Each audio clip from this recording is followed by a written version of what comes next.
Hello বন্ধুরা, মৈনাক চলে এলাম নতুন একটা ভিডিওতে। আজকে এই ভিডিওতে একটা দারুণ আপডেট নিয়ে চলে এসেছি বুম্বাদার আপকামিং সিনেমাকে কেন্দ্র করে। আর কোথাও গিয়ে আমার আপডেট কিন্তু আবারও মিলল। আমি ইউটিউবে সবার আগে তোমাদেরকে জানিয়েছিলাম বুম্বাদার সাথে দেবী চৌধুরানীর যিনি ডিরেক্টর রয়েছে শুভ্রজিৎ মিত্র, তার একটা কথোপকথন চলছে। সেম প্রোডাকশন হাউসের সাথে বুম্বাদার একটা কাজের কথাবার্তা চলছে। এটা কিন্তু তোমাদেরকে আমি সবার আগে জানিয়েছিলাম, কিন্তু কোথাও গিয়ে আমার ইনসাইডার আপডেট কিন্তু সত্যির দিকে এগোচ্ছে। বুম্বাদার আপকামিং ছবি নিয়ে কথা হবে এবং সেখানে থাকতে চলেছে বলিউড যোগ। বিশাল একটা আপডেট। নেপথ্যে রবীন্দ্রনাথ ঠাকুর, নেতাজি সুভাষচন্দ্র বসু। আপডেটটা কি তোমাদেরকে আগে জানাচ্ছি। ইউরোপে গান রেকর্ডিং, বলিউডে বঙ্গযোগ যাদের, তারাই শুভ্রজিতের আগামী ছবির নায়ক নায়িকা। একের পর এক চমক নাকি ঝুলিতে লুকিয়ে রেখেছেন পরিচালক। তার ছবিতে যুবক সুভাষচন্দ্র বসু, ষাটোর্ধ্ব রবীন্দ্রনাথ ঠাকুর ধরা দেবেন। ছবি পরিচালনায় হাতেখড়ি বিভূতিভূষণ বন্দ্যোপাধ্যায় অপরাজিতের শেষ কিছু অধ্যায় দিয়ে। পরিচালক শুভ্রজিৎ মিত্রর প্রথম ছবি অভিযাত্রিক, ওই উপন্যাসের শেষ পর্ব নিয়ে তৈরি। অভিযাত্রিক ছবিটা ভীষণ ভালো ছবি, যারা দেখনি জি5-এ আছে, ছবিটা দেখতে পারো, খুবই ভালো একটা ছবি। দ্বিতীয় ছবি বঙ্কিমচন্দ্র চট্টোপাধ্যায়ের দেবী চৌধুরানী, এ বছরের পুজোয় মুক্তি পেয়েছে। খবর, আগামী শীতে পরিচালক নিয়ে আসছেন তার তৃতীয় ছবি। এখানে একটা ব্যাপার ক্লিয়ার করে দিই, আগামী শীত মানে কিন্তু এই বছর শীত না, 2026 সালের বড়দিন, ঠিক আছে? মানে 2026-এর ক্রিসমাস, 1 বছর টাইম আছে। আনন্দবাজার.কমকে তিনি জানিয়েছেন এবার তার ছবি রবীন্দ্রনাথ ঠাকুরের উপন্যাসকে কেন্দ্র করে মূলত 1930 সালকে পর্দায় ধরতে চলেছেন তিনি। ঐতিহাসিক পটভূমিকায় পরিকল্পিত আগামী ছবিতে যুবক সুভাষচন্দ্র এবং ষাটোর্ধ্ব রবীন্দ্রনাথ ঠাকুর উপস্থিত থাকবেন। যদিও রবীন্দ্রনাথের উপন্যাসে ইতিহাস খুবই কম জায়গা করে নিতে পেরেছে, বউ ঠাকুরানীর হাট তার বিশুদ্ধ ইতিহাস আশ্রিত উপন্যাস, এমনটাই দাবি রবীন্দ্র গবেষকদের। পাশাপাশি সমসাময়িক সময়ের ঐতিহাসিক প্রেক্ষাপট ধরা পড়েছে রাজর্ষি, গোড়া, ঘরে বাইরে বা 4 অধ্যায়ে। এগুলোর কোনোটা কি শুভ্রজিতের আগামী ছবির বিষয়? প্রশ্ন করা হয়েছিল পরিচালককে, তার সাফ জবাব, চিত্রনাট্য তৈরি হয়ে গেলেও এখনই নাম ঘোষণা করতে পারছি না, কারণ অভিনেতা নির্বাচন চূড়ান্ত হয়নি। আমি তোমাদেরকে এবার জানাচ্ছি, আগে গোটা খবরটা পড়িনি, ব্যাপারটা কোন স্টেজে আছে তোমাদেরকে জানাচ্ছি। তার দ্বিতীয় যুক্তি, তিনি কোনো উপন্যাসের হুবহু অনুসরণ করেন না, গবেষণা করে সেই সময়ের ইতিহাস তুলে ধরার চেষ্টা করেন।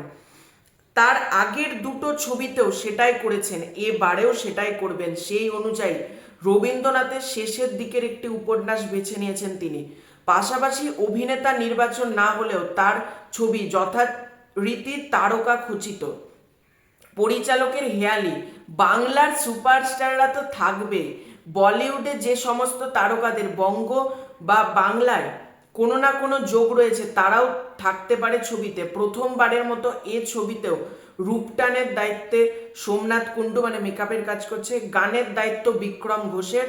রবীন্দ্রনাথের উপন্যাস মানে রবীন্দ্রসঙ্গীতের বহু ব্যবহার ভাবনা তেমনই রয়েছে, তবে চিরাচরিত রবীন্দ্রসঙ্গীত ছবিতে ব্যবহার করব না। যেমন রবীন্দ্রনাথের গান, রবীন্দ্র গানের সঙ্গে মর্যাটাকে জুড়ে ছবিতে পরিবেশন করতে পারি, এ ভাবনা থেকেই বাস্তবায়িত করতে ইউরোপে গান রেকর্ডিং করবেন পরিচালক। বিদেশি বাদ্যযন্ত্রী এবং কণ্ঠশিল্পীরা হয়তো সেক্ষেত্রে থাকবেন। ছবির আরও চমক, পরিচালনার পাশাপাশি এই ছবির প্রযোজকও শুভ্রজিৎ, পাশাপাশি গায়ক দুর্নিবার সাহা এই ছবিতে নতুন ভূমিকায়, তিনি এই ছবির সহকারী পরিচালক। রবীন্দ্রনাথ সুভাষচন্দ্র কারা হবেন?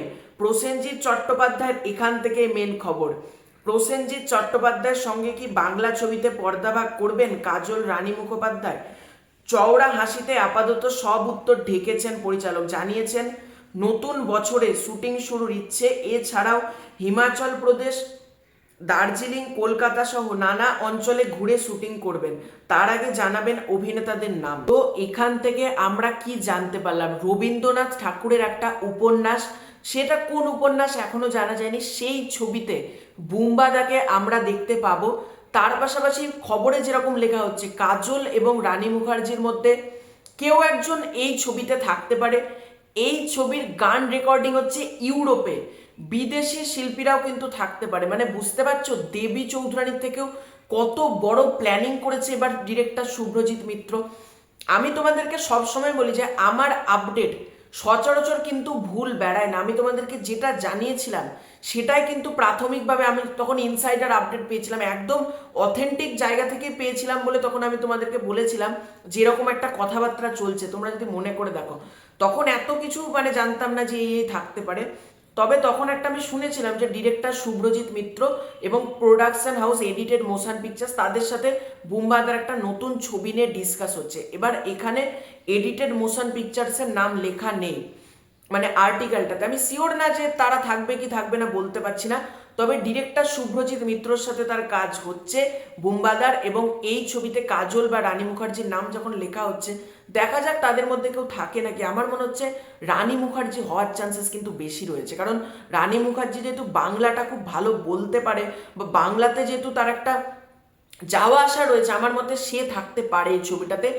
আগামী বছর শীতে এই ছবিটা আসতে চলেছে, মানে 2026 ক্রিসমাস, এটা তো তোমরা প্রায় ধরে রাখতে পারো ডিসেম্বর মাসে এই ছবিটা আসছে। এবং আমি চাই একটা দারুণ কিছু, কারণ বুম্বাদা কিন্তু এর আগেও সুভাষচন্দ্র বসু প্লে করেছে গুমনামিতে। এবার দেখার সুভাষচন্দ্র বসু মানে যে ক্যারেক্টারটা সেটা কিরকম হয়, মানে সেটা কি আর বুম্বাদার চরিত্রটা কেমন হয় সেটা একটা দেখার ব্যাপার থাকবে। আমি তো খুব এক্সাইটেড আছি এই প্রজেক্টটাকে কেন্দ্র করে। এবং ডিরেক্টর তো তোমার শুভ্রজিৎ মিত্র, তার পাশাপাশি অ্যাসিস্ট্যান্ট ডিরেক্টর গায়ক দুর্নিবার শাহ, মানে প্রথমবারের জন্য সে গায়ক থেকে ছবি ডিরেক্ট করছেন, সেটাও একটা দেখার ব্যাপার কিন্তু থাকবে। তো আমি ছবিটাকে নিয়ে খুব এক্সাইটেড, এত কিছু যখন বলা হচ্ছে। এবং সর্বোপরি রবীন্দ্রনাথ ঠাকুর বিশ্বকবি, তার উপন্যাস অবলম্বনে, মানে বুঝতে পারছো কি হতে চলেছে। তো এটাই ছিল আজকের ভিডিও। তোমাদের কেমন লাগলো এই আপডেটটা সবার আগে তোমরা কমেন্ট করে জানাও যে এরকম আপডেট তোমরা কতটা খুশি হলে। চ্যানেলে নতুন হয়ে থাকলে চ্যানেলটাকে সাবস্ক্রাইব করে দাও। খুব শীঘ্রই দেখা হচ্ছে নতুন কোনো ভিডিওতে, ততক্ষণের জন্য